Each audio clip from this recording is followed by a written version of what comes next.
Coat natin siya sa madami asin, salt. Anong olive oil. Yan. Every 2 minutes, flip natin. Ikot natin yung gilid.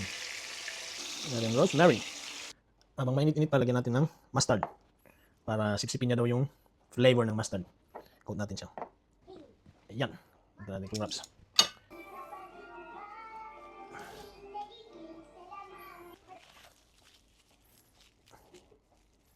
Ayan siya.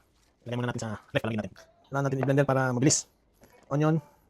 Garlic. Blender.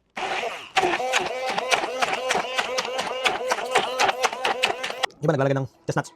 Lagyan natin ng walnuts. Ito yung dry pan. Walang oil. Lagyan natin ng konting pepper. Lagyan siya, walang tubig. Lagyan natin yung pastry. Lalagyan naman natin yung piece. Yan. Lalagyan na natin yung ating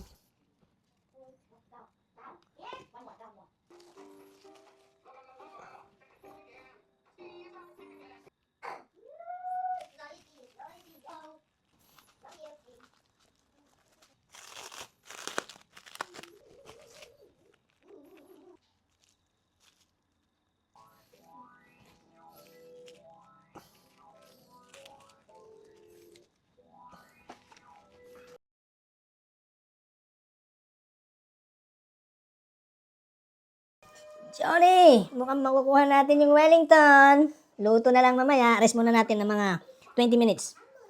moment of truth. Ayan, ito. Natin ng konting asin. I-brush natin siya ng egg white. Natin ng konting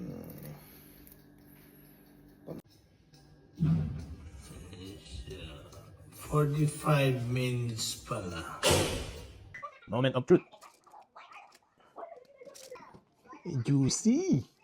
Pinkish inside, medium rare. Moment of truth.